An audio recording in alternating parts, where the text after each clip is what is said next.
Les amis, soyez très vigilants. Faites très attention lorsque vous voulez faire des achats au Canada.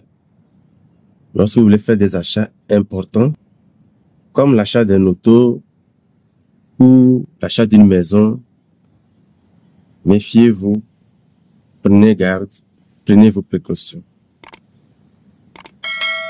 Pourquoi je le dis? Parce que il y a une forme d'arnaque, que je peux dire ainsi, qui sévit vraiment au Canada. Et je prends l'exemple particulier du Québec, parce qu'il y a beaucoup de provinces au Canada, et moi, je suis au Québec. Lorsque vous n'êtes pas averti ou vous n'êtes pas avisé, vous allez tomber dans le piège.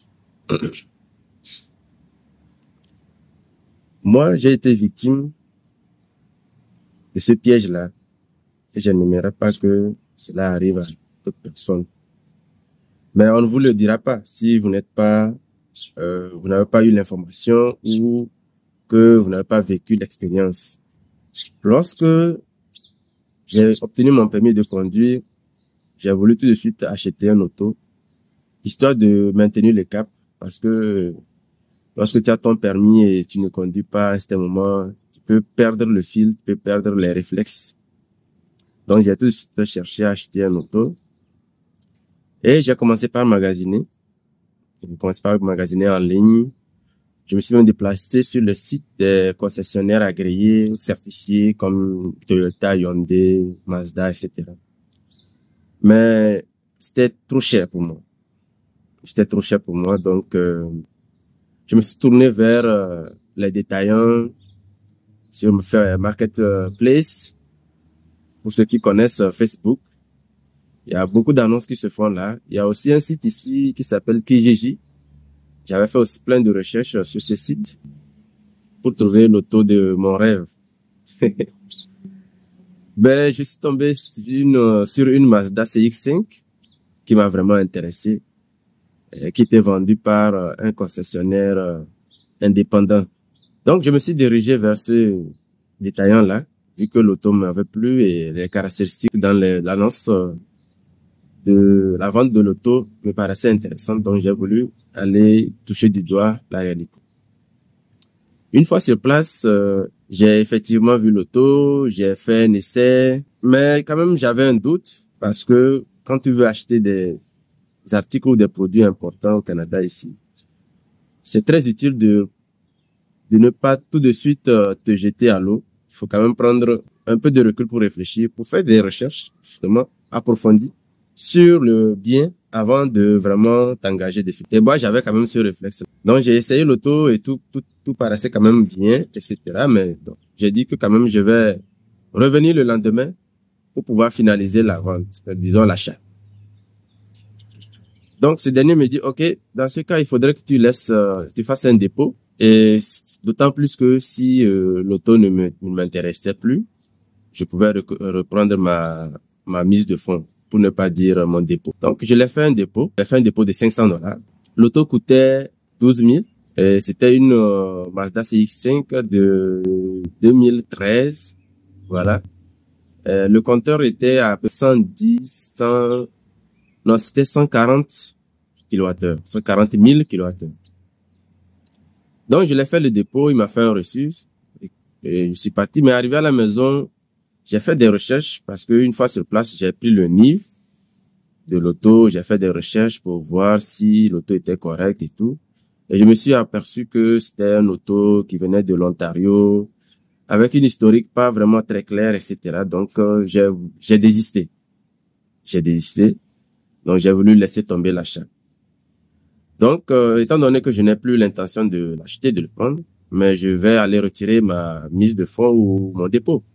C'est ce qui est tout à fait normal. Ou c'est ce qu'on s'était dit, moi et le vendeur. Le lendemain, je me dépêche. Donc, parce que je devais me pencher sur d'autres annonces, pour aller donc récupérer ma mise de fonds. Et une fois sur place, les problèmes commencent. Eh bien, le vendeur refuse de me céder le dépôt. Et pour cause, vu que j'ai déjà essayé l'auto, il y a eu d'autres clients qui sont passés, mais il n'a pas voulu vendre cette auto parce que moi, j'étais déjà passé. Et là, je dis, mais ça n'a pas de sens. Ça n'a pas de sens, d'autant plus que j'ai pas signé un achat, j'ai pas signé un document qui me prédétermine à prendre le taux, quelles que soient les conditions. Dans la mise de fonds, bon, tu m'avais bien dit que c'était pas définitif et que je pouvais récupérer cette mise de fonds. Et là, les problèmes commencent. Le monsieur ne veut pas me donner mon dépôt. Et il m'a même menacé parce qu'il s'est dit, à un moment donné, j'avais perdu patience et je m'étais emballé dans la colère. On s'était échangé quelques mots parce que je trouvais ça insensé de pouvoir confisquer une somme qui ne t'appartient pas juste parce que cette personne est venue visiter ton bien que tu veux vendre. Il a essayé pour voir si tout est correct. Et au finish, tu veux le prendre au piège pour rien. Donc, faut vraiment faire très attention lorsque vous voulez faire des achats au Canada. Moi, j'appelle ça de l'arnaque. C'est de l'arnaque pure et simple, puisque on s'est dit que je pouvais récupérer ma mise de fonds. Ça se passe comme ça vraiment dans beaucoup d'autres transactions ou dans beaucoup d'autres situations, comme l'achat de maison, l'achat de biens électroménagers. Lorsque vous voulez faire des achats qui ont une certaine valeur, ne donnez jamais de mise de fonds ou ne donnez jamais de dépôt, pas de mise de fonds, de dépôt. Parce que lorsque vous donnez le dépôt, vous êtes lié. Si au final, vous ne voulez plus prendre le bien, ce vendeur va tout faire pour que ce dépôt ne vous soit pas restitué, en trouvant toujours des raisons, des alibis. Il dit que finalement, il va me donner $200 sur les $500 pour préjudice causé. Quel préjudice je lui ai causé? Quel préjudice je lui ai causé? Selon vous, dites-moi ça dans le commentaire. Est-ce que c'est un préjudice que je lui ai causé? Je veux acheter un bien. Il est de bon sens d'essayer le bien, d'autant plus qu'on parle de l'auto. Il y a des autos qui ne sont pas en bon état. Tu vois l'auto physiquement, il est brillant, etc. Mais le moteur ou la carrosserie ou la rouille, parce qu'il y a beaucoup d'autos qui sont rouillées ici à cause de la neige. Donc, si tu ne prends pas le temps de vérifier ces paramètres et que tu prends l'auto, tu vas te retrouver vraiment dans une situation qui va vraiment être déplorable après peu de temps. Et c'est mon droit de faire ces vérifications-là avant d'acheter. En principe, c'est mon droit qui me retourne aussi mon dépôt. Je lui ai dit que comme ça, ok, bon, moi je vais porter plainte. Oui, monsieur, allez-y, portez plainte. Il y a plein de gens qui l'ont fait. Et où sont ces dossiers? C'est encore à la justice. Ça fait déjà 2 ans, 3 ans, 5 ans, 10 ans. Donc ce dernier-là, il sait que même si je décidais d'aller loin ou en portant plainte, il y a une structure qui est chargée de protéger les consommateurs. Je pense que ça s'appelle l'Office de la protection du consommateur.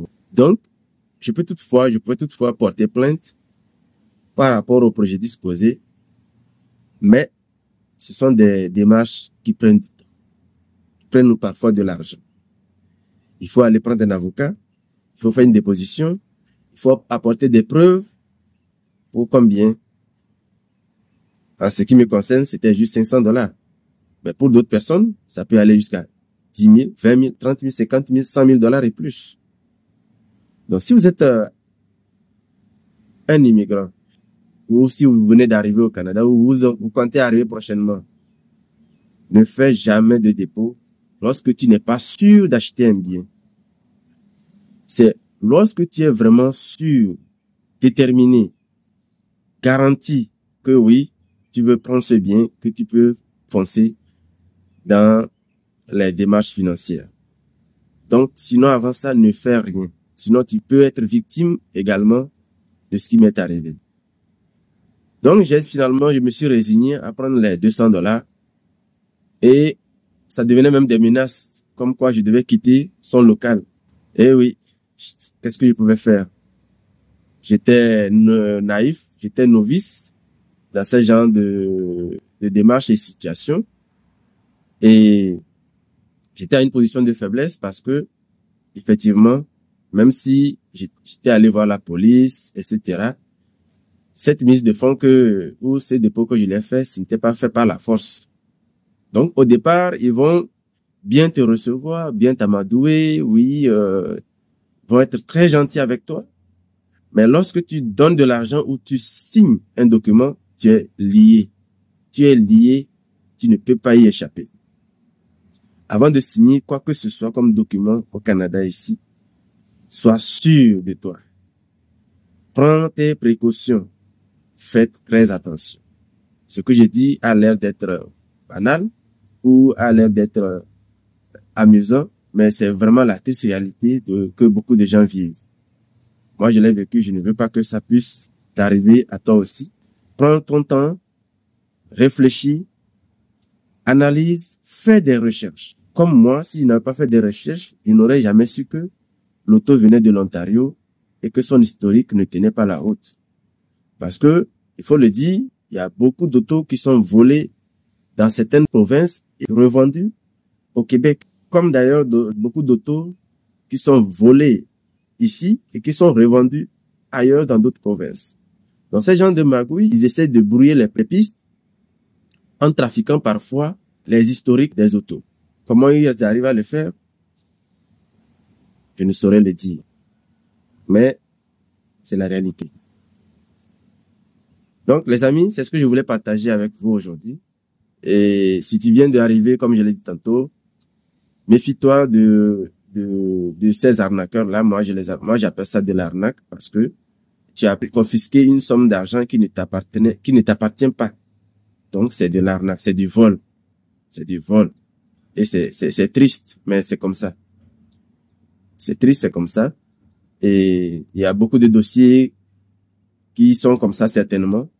Et tu peux faire des démarches, mais ça prend du temps. Ça prend de l'argent. À quoi bon? Vaut mieux se résigner et donc prendre ça comme une expérience pour la prochaine fois. Moi, je sais que là, maintenant, pour tout achat, je ne déposerai jamais de dépôt. Ouais. Si je suis sûr, je le prends. Si je ne suis pas sûr, ok. Ben, si je reviens la prochaine fois, le lendemain, et que ce bien en question n'existe plus, tant mieux. Je vais chercher ailleurs. Je vais chercher ailleurs. C'est vrai qu'il y a des opportunités parfois. On ne réfléchit pas beaucoup. On se dit, ah, ça c'est une opportunité que je n'aimerais pas rater.